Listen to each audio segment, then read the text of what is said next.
Hello, welcome everybody. This is the ISGA conference preview webinar part 2. Those of you who may be new to this webinar, today we will introduce you to some of the speakers who will be presenting in the ISGA conference 2021, and also to give you a taste of some of those things to look forward to in September. So I haven't introduced myself. I'm Dr. Matluba Khan. I'm the host for this event today. I'm a landscape architect, urban designer, and educator with an interest in co-design of school grounds and children's environments and evaluation of school grounds for learning, health, and well-being. My day job, which often extends beyond 9 to 5, and weekdays, is working as a lecturer of urban design at Cardiff University in Wales. My other roles include being a member of the ISGA's executive committee. I co-founded a charitable organization called A Place in Childhood in Scotland, which I consider my second home. And prior to that, prior to my current role, I have worked as an assistant professor in Department of Architecture, Bangladesh University of Engineering and Technology in Bangladesh, where I'm originally from.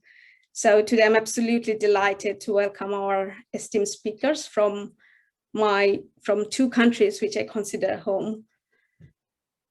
Unfortunately, Claire cannot join us today for some unforeseen reasons, but we have 4 wonderful presenters. We have Emily Reid, the artistic director and founder of Echo Drama. Will you give a wave, maybe, Emily? Our second presenter is Marguerite Hunter Blair, Chief Executive of Play Scotland. And last, and we have then Professor Mohammed Zakiul Islam from Department of Architecture, Bangladesh University of Engineering and Technology. And last but not the least, we have Matt Robinson from Learning Through Landscapes, Scotland, UK.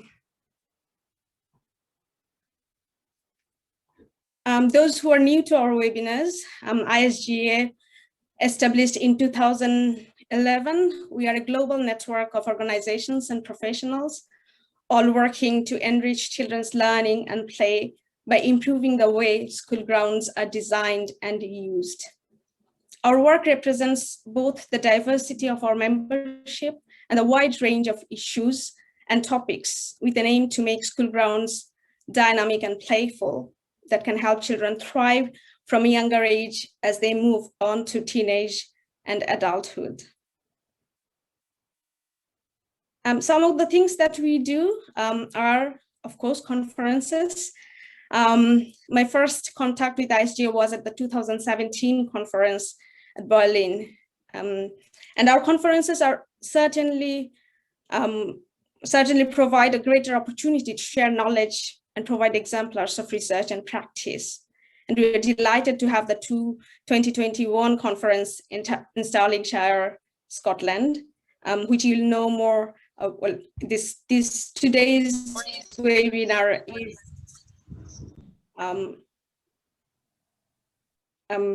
will give you some taster of that conference. Sorry. So we have a wide range of working groups.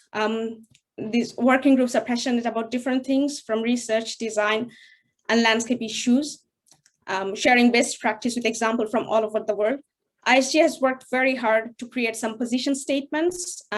As you can see here on the slide, Risk in Play and Learning Statement was released in 2017 by ISGA and available in multiple languages. The declaration is endorsed by all 54 of ISGA's Leadership Council members, representing 38 organizations from 16 countries and 6 continents. In May every year, we call on schools around the globe to take their pupils outside to celebrate their school grounds. And I cannot recommend enough the International School Grounds Month activity guide if you are an if you work in education, it is a great resource for every school year, climatic condition in every city, with contributions from members, ISGA members from all over the world. You can download both the resources from our website, and they're available in multiple languages.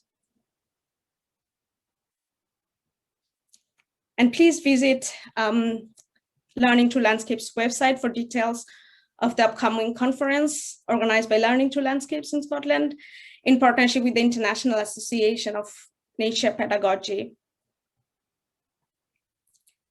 As part of our Australia and New Zealand focus for our next webinars, presentations in July webinar will showcase schools and problem-based programs based in Western Australia.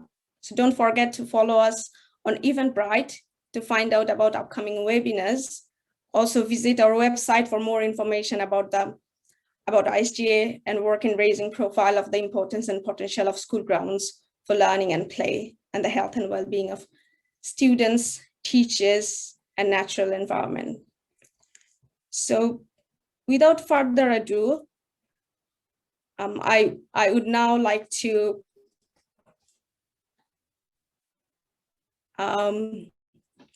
pass the mic virtually on to Emily Reid from Ecodrama Scotland, who will whose presentation is Out to Play. Over to you. Thank you very much. I'll just start this share screen.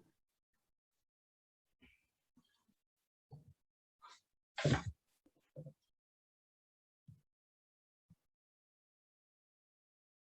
you see that okay? Yes. Great. Well, thank you very much for inviting me here to today to speak about Out to Play. So I'm just going to speak for 5 minutes about the Out to Play project and a brief introduction to who we are as Ecodrama. So my name is Emily. Sorry, you just seem very quiet to me. So yeah, okay, no worries. I will come a bit closer. Can you hear me okay now? Sure, I've had this trouble on Zoom before, so I'll just make sure to really get the volume up. So my name is Emily Reid. I'm the artistic director at Ecodrama, and I'm going to talk to you about our Out to Play project. So who we are, Ecodrama are a touring children's theatre company based in Scotland, and we make theatre productions, creative learning projects and workshops and community arts projects, all centred and inspired by the natural world. And we aim to inspire a sense of wonder and curiosity and care for nature through the work we do. And to date, we've worked with 86,000 children, young people in their wider communities since being founded in 2007. We have a green ethos in all we do. So as well as the content of our shows and productions, we aim to tour in a van run on recycled vegetable oil, which reduces our touring emissions by 85%, as well as bicycle, by foot and an electric car.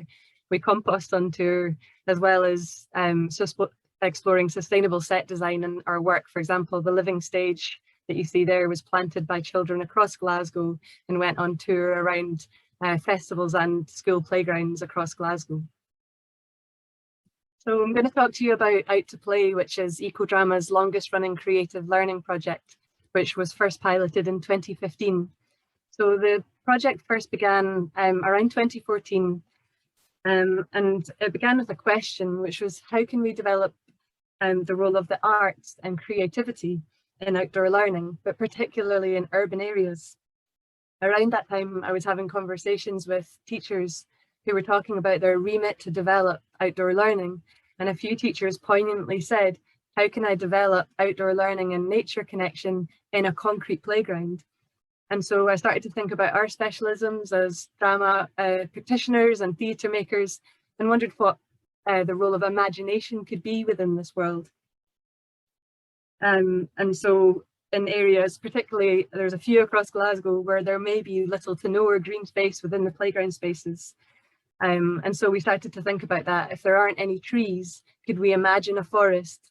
If there isn't any noticeable signs of wildlife, could we imagine and become animals in our playground adventures?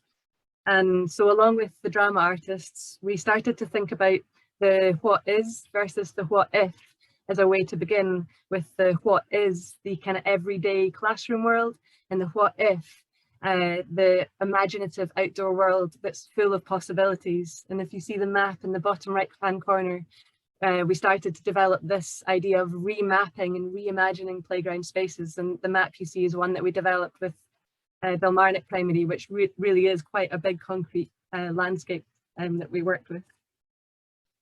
So what is Out to Play? A drama artist from Ecodrama collaborates with a school, nursery, or a complex support needs school over a 5-week residency, working with them 2 days a week with the children and teachers at that school. And the main aim is to explore learning for sustainability topics and the world of outdoor learning using the tools of drama and storytelling, and really nurturing nature connection through creative learning. There's a strong CPD element for teachers and practitioners with a teacher-led week in week 5, as well as CPD throughout. And the main aim is to have schools continue with Out to Play and more creative outdoor learning after the project has ended. The drama artists are also storytellers, so in the sessions they incorporate lots of nature storytelling that inspires greater care and respect and awareness of nature.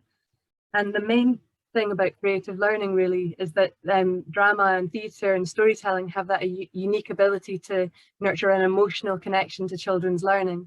And when we're connected emotionally to learning, it's so much more impactful. And we get regular comments about children saying they don't often feel they were using their imagination within school. So this has been something that we see quite a lot through the programme of work. So you'll see just a few statistics about what we've done since the pilot in 2015 over the last 4 years. And we're really excited to have developed the work from primary schools into nurseries as well as complex support needs schools. We've written lots of drama artist blogs which are available on the website, free for teachers and practitioners to gain inspiration from. And our most recent work, we're working closely with Glasgow City Council, delivering the early years resource pack and associated webinars to every nursery in Glasgow City Council. So working with 236 nurseries is certainly keeping us busy right now. And due to ongoing interest and demand, we're continuing the project for a further 2 years into 2021 to 23. The resource packs that we've created throughout the last 4 years, there's 2 for primary teachers and 1 pack for early years practitioners. And they're full of tried and tested drama games, session ideas, stories, and tips for taking children and young people outdoors in all different types of spaces, but with a particular focus on the role of imagination and within concrete spaces. And we're really pleased that these packs have had a sort of worldwide interest to date, and we've sold over 800 to places as far away as New Zealand and Canada and the USA, which we're really pleased that it's stretching far and wide. We're seeing lots of outcomes from the project and impacts of the work. Drama and storytelling and outdoor learning are the unique ability to improve quite a lot of things, including health and well-being and improved connection to nature, improved soft skills, confidence. We get a consistent comment about children who are perhaps more shy, suddenly coming out of themselves within the Out to Play project, as well as ecological values and showing more nature-friendly behaviours. And we have lots of reports available on our website, which are very visual and chart the impact and outcomes of Out to Play to date. So if you are interested in that, please visit ecodrama.co.uk. And it's these quotes that we see year after year from children and the teachers that take part that really inspires us to continue delivering the work. One young person said that if things get better, I'll know I was part of it. And it's this kind of hopeful and inspiring positive feedback that really is what inspires us to keep delivering Out to Play. I hope that's given you a really brief introduction to the project. There's so much more to share, and if we're presenting at the conference later in the year, we look forward to going into more depth or delivering more interactive workshops. And so thank you for listening. Thank you, Emily, for kind of wonderful snapshot of your work. So we will, if you have any question for Emily, we'll have 2 to 3 minutes discussion after each presentation. I think there was one question in the chat box about whether they can access your resources. Sorry, say that again, a question about accessing resources. About accessing the resources that you have mentioned in your presentation.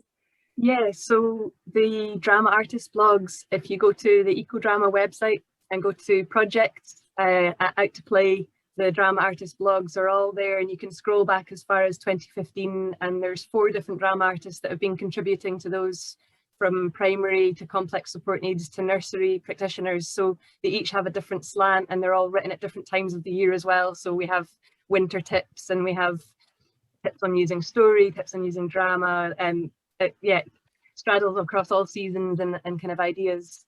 The 3 resource packs, if you also visit the resources section of our website, these 3 packs are available to purchase for a small fee, and we can post them out to you basically to anywhere in the world.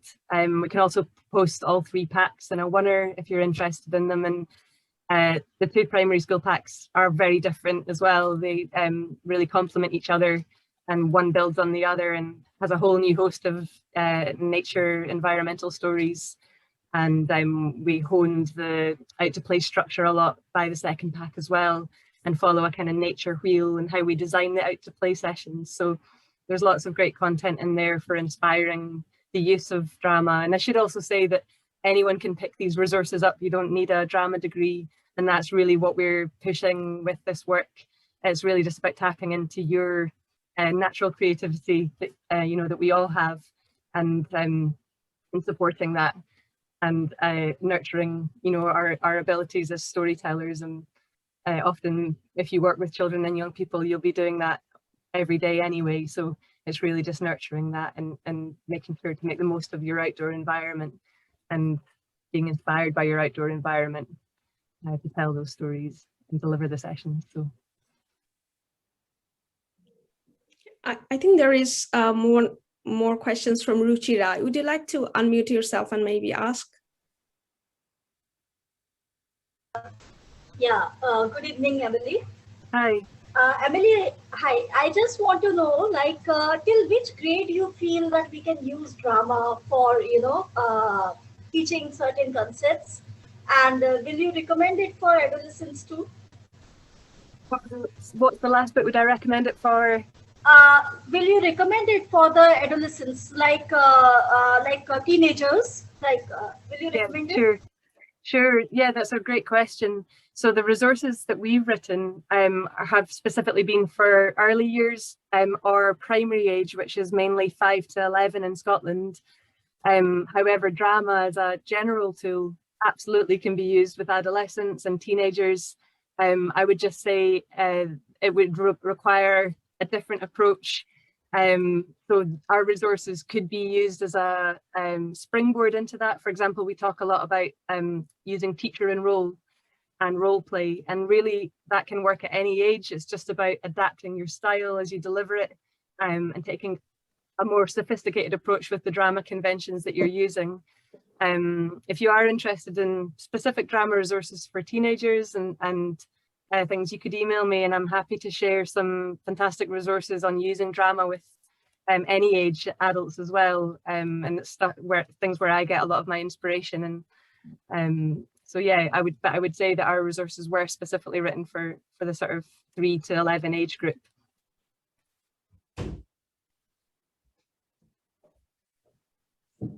Yeah, thank you. I'll share my email. Pop it in the chat. Thank you, Emily. Is there any other question for Emily?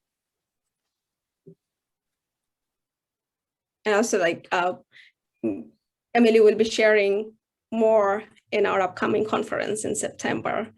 So I think if there is no more question at this point for Emily, we will move to our next presentation. So our next presenter is Marguerite Hunter Blair, Chief Executive of Play Scotland. Thank you. Emily, thanks for being with us, and I Indeed. understand you leave. And I'm sorry I have to go, but thank you for having me, and I hope the rest of the conference is enjoyable and goes well. Bye.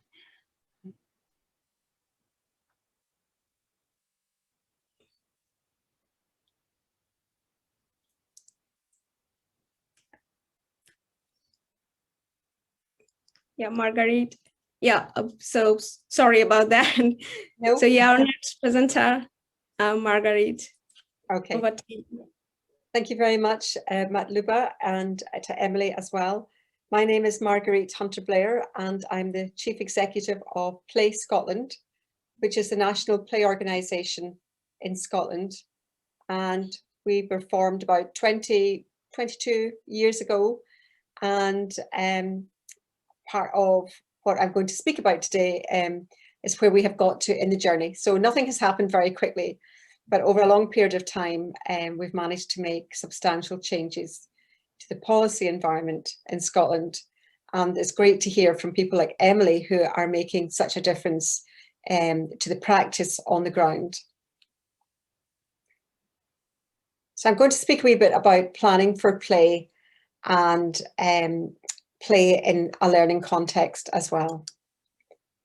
So in Scotland, we have a play strategy, and our vision is based on the principles of sufficiency, that we have enough play and that it's good enough, and the principle of inclusion, that every child has the right to play, every child has the need to play, and it's incumbent on all of us to ensure that that right is met.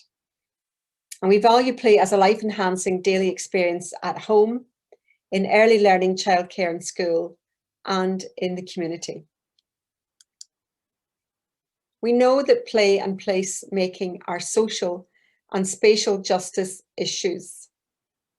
And the child's right to play is at the heart of these social justice issues. So by reducing child poverty, raising education attainment, improving health and well-being, that increases the affordances of the child's right to play. And similarly, through play, children can help to address some of these issues for themselves. You know, their education can be improved, their health and well-being can be improved. And we hope that some of the poverty of play and playful experiences that they experience can be redressed through the right to play. Against this backdrop and this rights-based backdrop, we also have quite a strong movement in Scotland towards play sufficiency, towards a place principle that's established by all funders and everyone who receives funding from the Scottish Government. And we're moving towards, what does 20-minute neighbourhoods, what would they look like in our communities, particularly in urban communities? And we're looking at a revision of something called the Place Standard Tool, which is a core tool used to improve health and well-being through planning. And we now have a children and young people's version of that and a design version of that. And I'll chat a wee bit about that shortly. So in 2019, we had a new Planning Act in Scotland, which puts a legal duty on local planning authorities to involve children and young people in their local place plans and to review their play sufficiency. Is there enough play in the area and is it good enough? And this brings into play the, sorry about the pun there, but this brings into play school grounds. Because one, we want school grounds to be more playful and play-based learning environments, but we also sometimes need to call on the school estate to be part of the community offer outside of school hours as well. The duty also includes participation by children and young people in planning and a duty on preparing open space strategies. And again, that also calls into question the school estate, the school grounds, and what happens to them. Many of them can't go on being teachers' car parks, tarmacadam, and with very little play value. So what we're saying in Scotland is that play sufficiency is a process.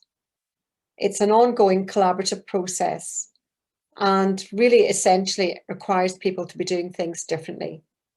It's rights-based with a well-being focus, and the most important part of it is that children are satisfied with the play opportunities provided.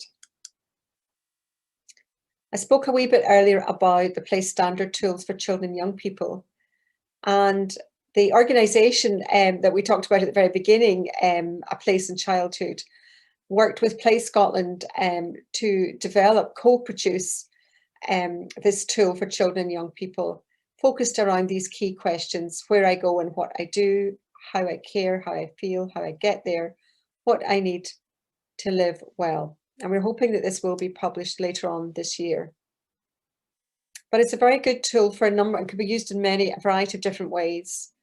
It's a starting point, for example, for co-designed safe routes to school or active travel strategies.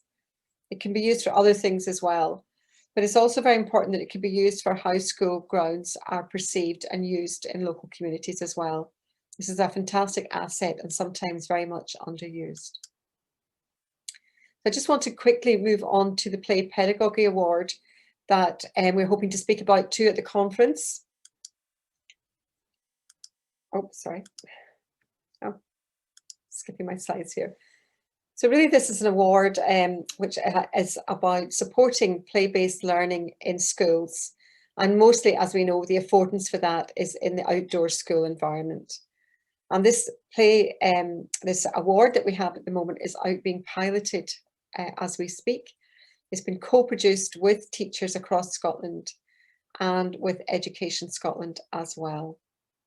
And this accreditation will be available for schools and individual teachers.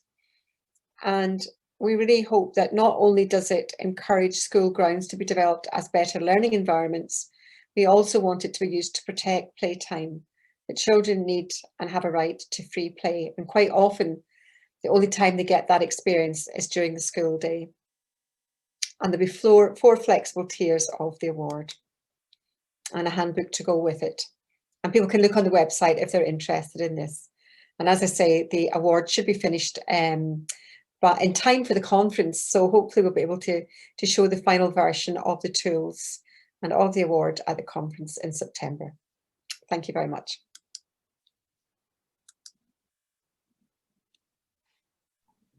Thank you, Emily. Oh, sorry, thank you, Marguerite, for a wonderful snapshot of Play Scotland's journey and the wonderful work that Play Scotland has been doing in Scotland.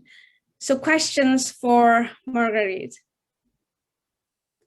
I can see already there is one question from Ruchi Rai on the chat box. Are you planning to involve educators from other countries for Playful Pedagogy Award? So sadly, the answer to that question is no, we're not. What we're doing is we're mapping it against our own curriculum for excellence, the education curriculum in Scotland. And we're mapping it against other professional development offers in the sector for teachers here. So it's very much mapped into what's happening in Scotland. But we think the model that we're coming up with, which is about everyday learning adventures, will be easily translated by others like yourselves into your own cultural education systems.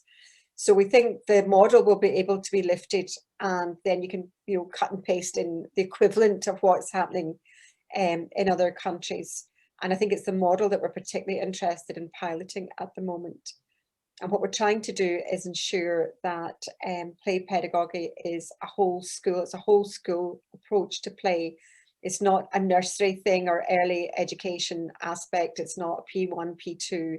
It's a whole school approach. And I think the other interesting part about the award is that teachers can gain the award as well as the school, because quite often a teacher will put an awful lot into a school getting an award, and then they move to another school and they don't have anything to take with them that belongs to them, that reflects the enormous effort that they maybe have put in to attaining this. So we're really keen to share the model with you on the completion, because I think there will be quite a bit of refining done now through the pilot, and I think the model can be taken and adapted, and it will be free to access. There'll be no charge to that.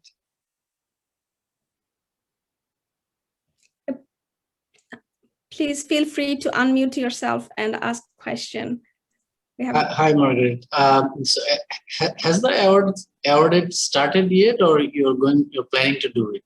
And I think it's a fantastic idea. Oh, thank you for that. So yes, the award has been developed through the winter months, the dark, deep winter months in Scotland. We've been working on this, keeping ourselves busy. And it's being piloted now with teachers. So the piloting started on the 1st of June. And the piloting will take us right through the summer. And we'll be tweaking the model as we go. We're also engaging with our local education, we call it Education Scotland, the kind of educating, the national education body.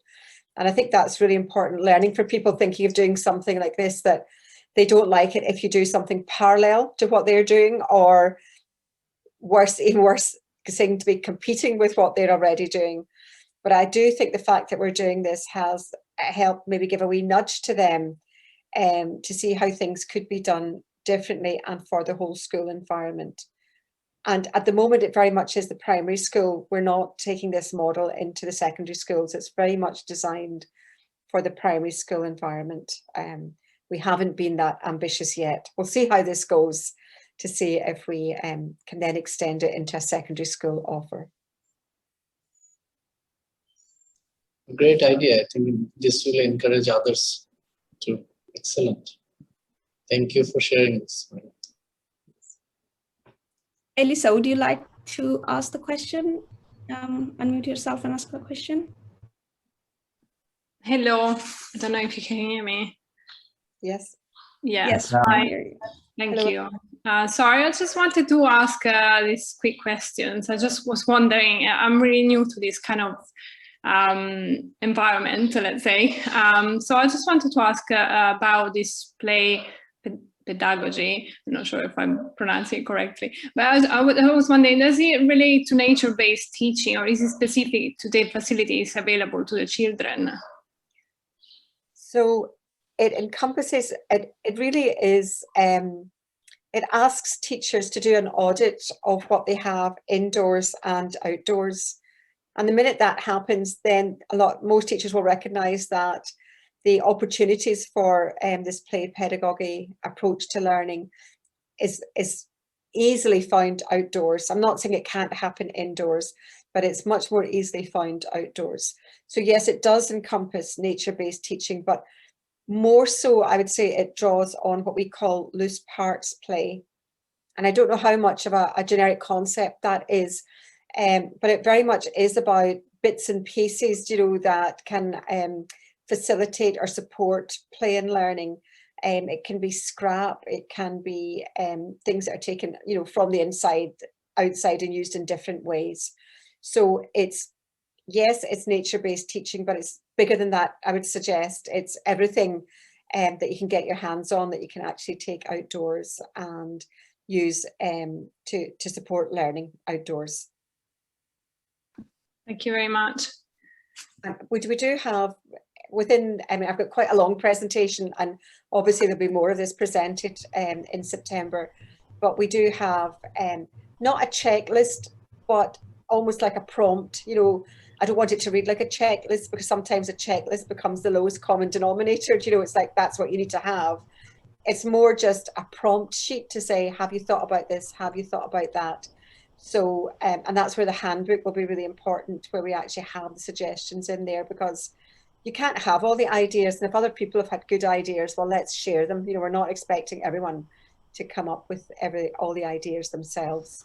So hopefully through the award, there'll be lots of networking, and there will be ways of sharing resources online. And I think when you see what Emily's done, for example, there's so many good examples there that would fit very nicely into this. And so why reinvent the wheel? You know, let's use what's already there and support resources and use them as widely as possible. Yeah, that sounds really good. Thanks. It's really interesting. Thank you so much. Thanks, Elisa. Is there any final question for Marguerite? Yeah, can I add something? Yeah, sure, go ahead. Thank you. Thank you. Margaret, I just want to say, like, I love the idea of, you know, a whole school ideology that you are taking further, because it becomes very difficult to convince the schools to take this kind of pedagogy for middle school or for the senior school. Reggio Emilia approach was restricted just till the primary level. Inquiry-based learning is being taken up, but still it is restricted till primary school, like till grade 5. And then after that, generally schools don't take up that thing anymore. Especially like in our part, like I'm from India, so I'm just sharing what is happening in schools over here. But yes, I really love that you have come up with the idea of a whole school approach with something like play pedagogy. So let's hope, and best of luck for your pilot project. Thank you.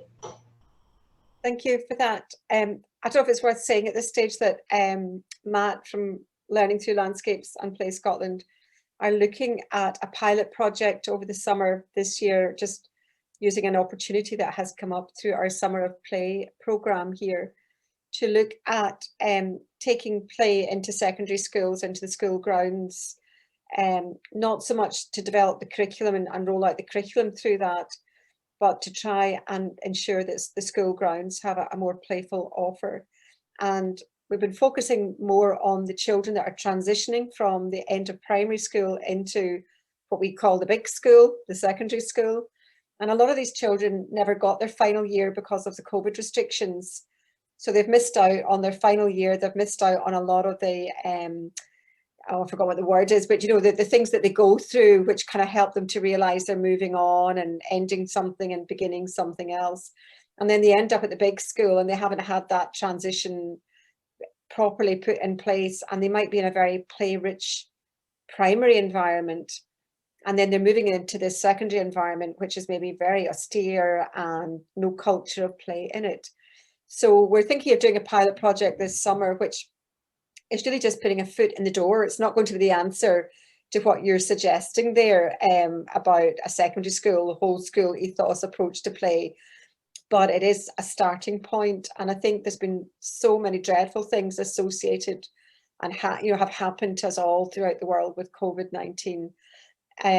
But I think sometimes it's afforded some of us the opportunities to have a fresh conversation at different levels to say, now we recognise the impact there has been on our children and young people in terms of mental health, well-being, when they've lost their freedom to play, when they've had no fun, they've been restricted from their families and their friends. So in a way, it's opportune to start these conversations again across the world and see what we can do to move things on a wee bit. Thank you, Marguerite. I think that's a very important issue raised and discussed, and I think we can follow on the discussion if we have time again, the end of the of this webinar.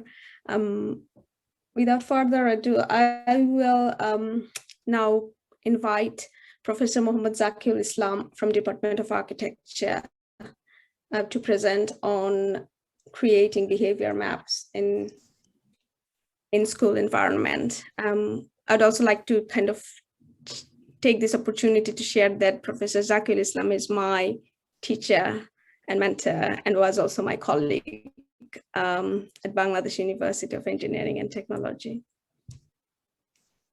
Thank you, Matluba. I hope all of you can hear me. Good evening from Bangladesh.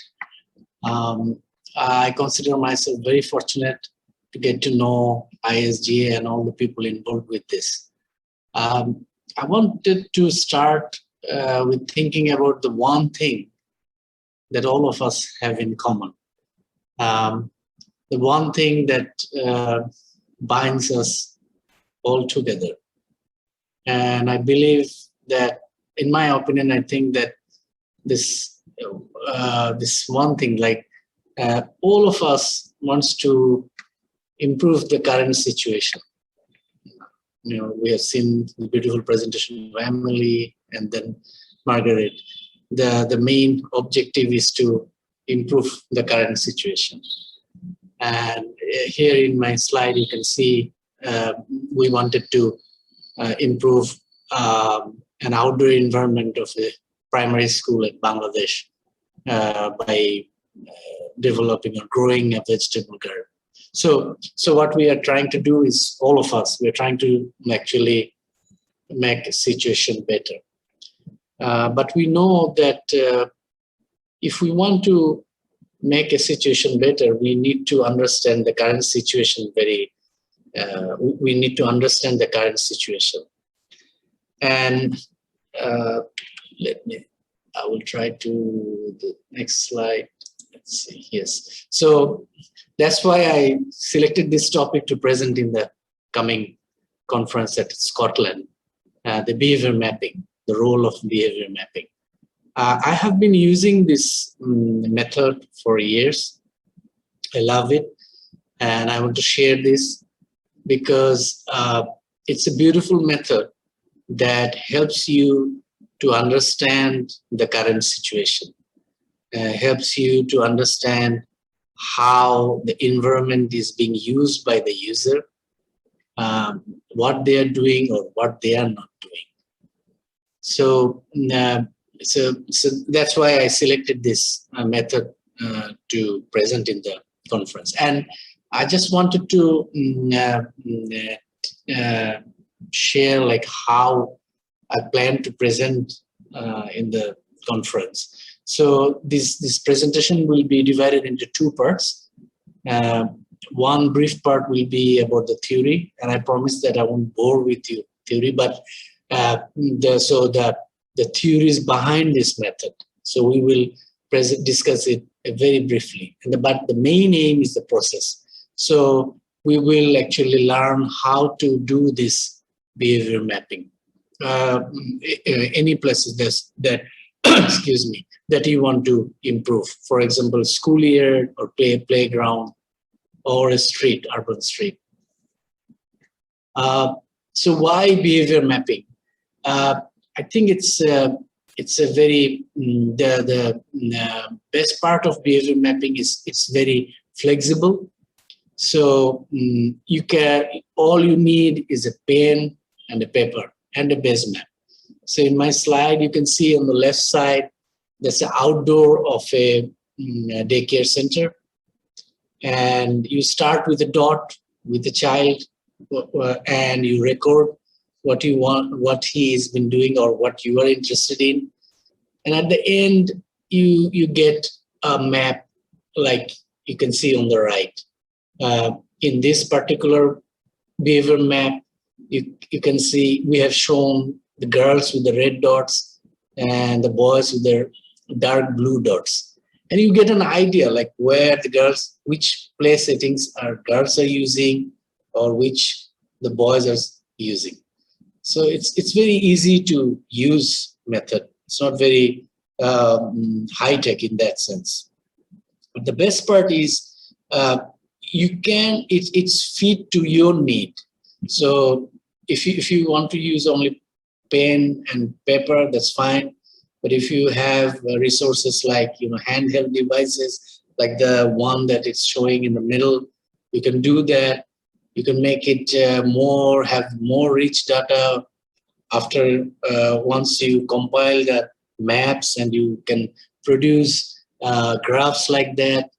Then I have also showed a behavior mapping that I have done many years ago in Oval Park at Durham, USA. The best part is you can look into the things that you are interested in. Maybe you're interested in gender issues. Maybe you're interested in physical activity level. So you can change the method as you like it. So that's it actually. So I hope that I have said enough to make you interested to attend this session. And I'm still hoping that I will go there and we will actually go to a place and do a mapping by ourselves and learn it and use it in our projects that you will be doing in future. So dhannobad, thank you. And I know most of you can't read that language up there. That's Bangla. And it's saying thank you to you. Thank you, Matlaba. I'll stop sharing.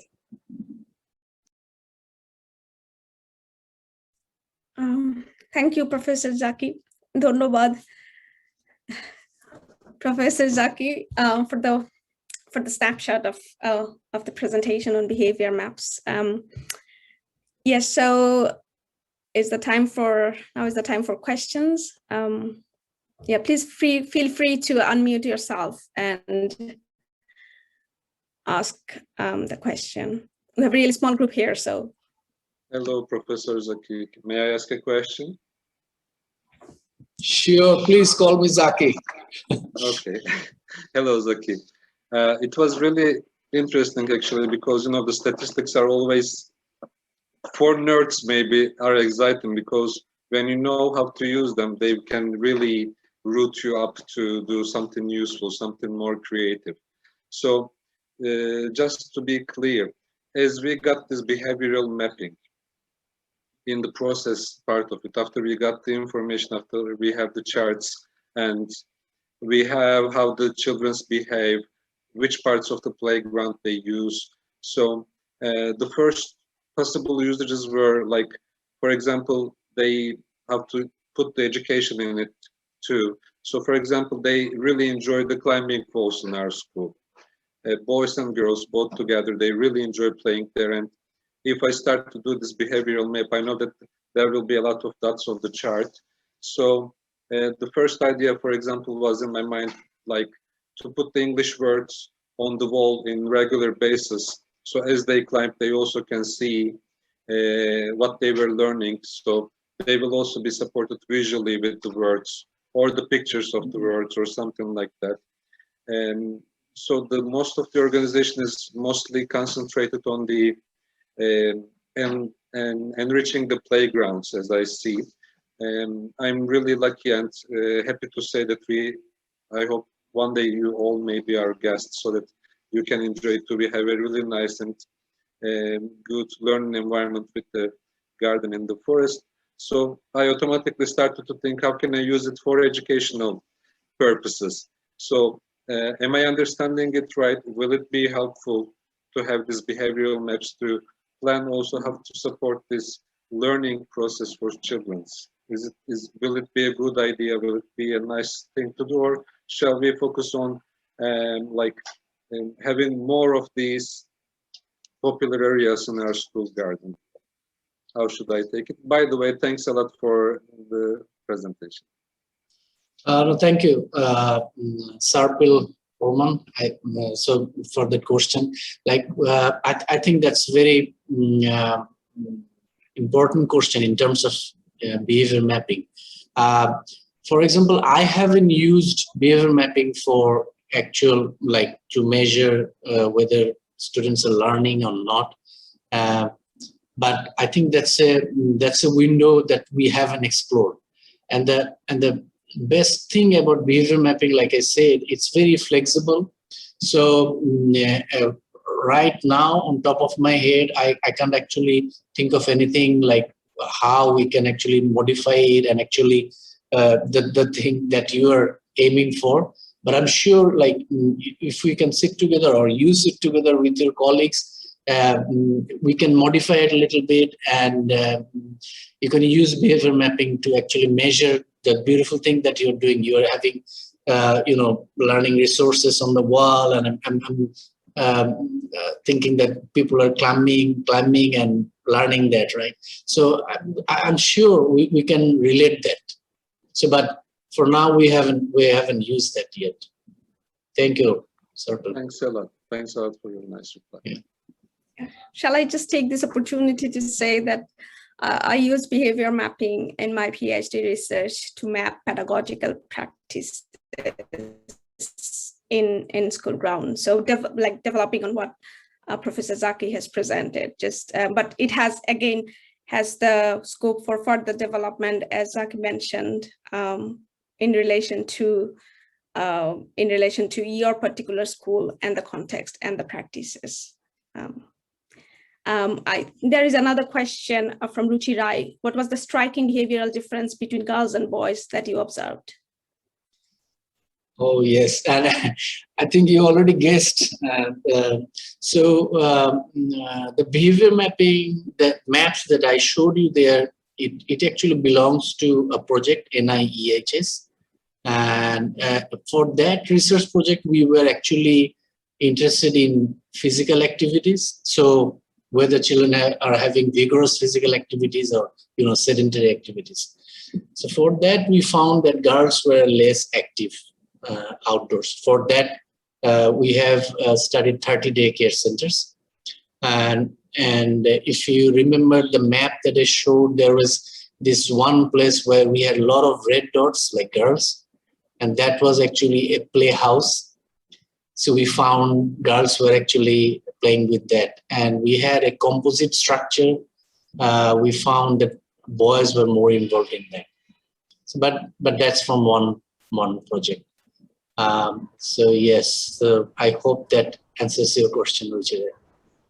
Sir, if I may add, like I would like to know, like as a school, like if we are studying and if we are using these behavioral maps, and if I find something like this, what you are telling, then what should we do? Should we try to inculcate more that behavior in girls, that they should be more actively involved in the physical activities, and we should concentrate on the physical education part? Or we should accept that the girls are, more inclined towards a particular thing and we should let it be? Because what is happening, I think it depends on also the society, how the girls have been brought up and what they are thinking. They think that they are made for this thing and that's why they are doing that thing only, So what you have to say, how we can take it?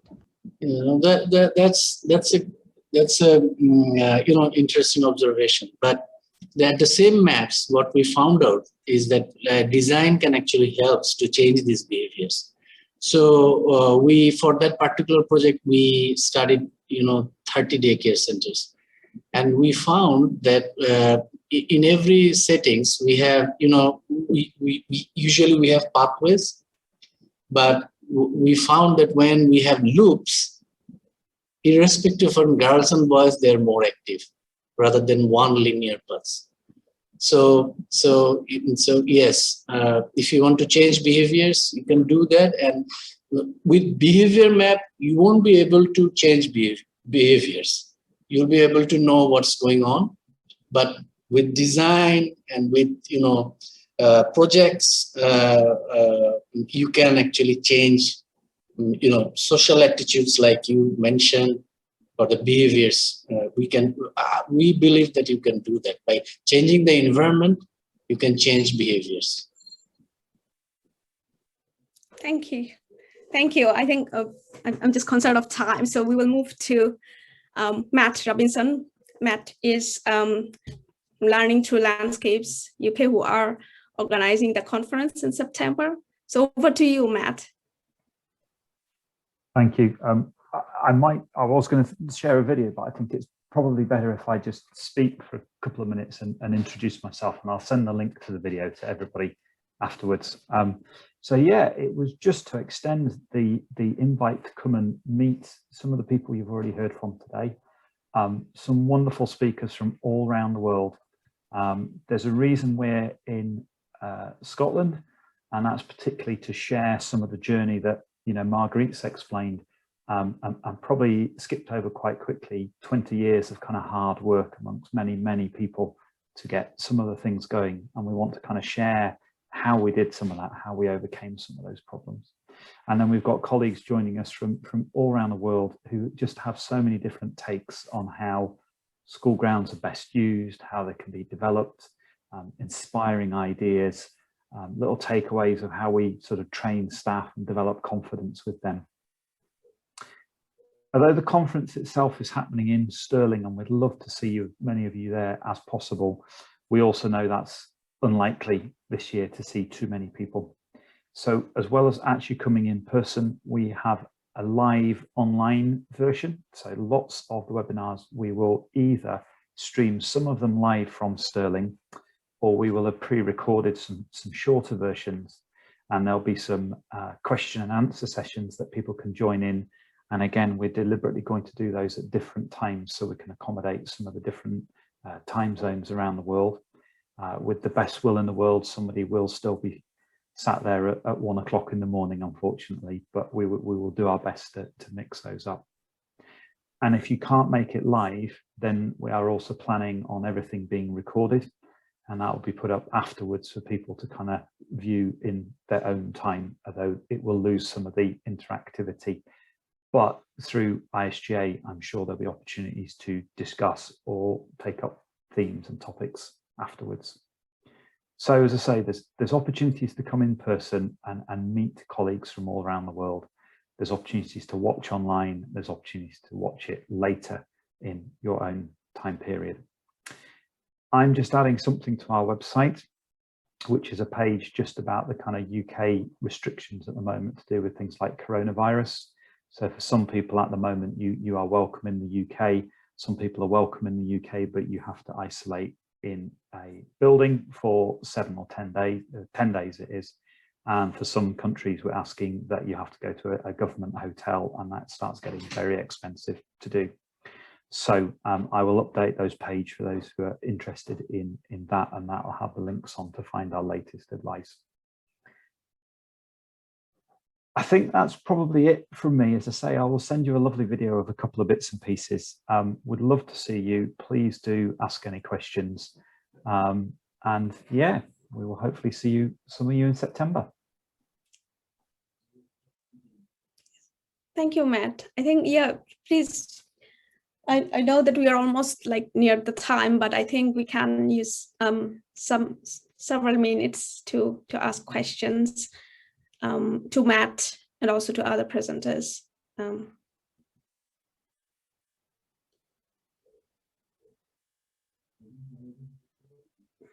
Yeah, that's I think I've watched that video, and that's a wonderful snapshot of where it is happening. So yeah, it is an absolute, like, it is a pity that we cannot be there. Like maybe many of us can be there in person, even if many have wanted to.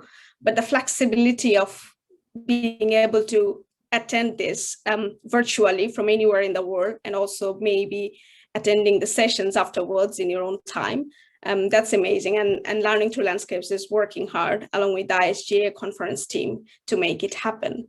So please do attend the conference. And there is also there was a part 1 of this webinar where there has been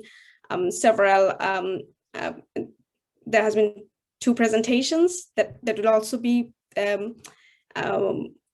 happening in September. So you can also look into our past webinars in ISGA webinar. Yeah.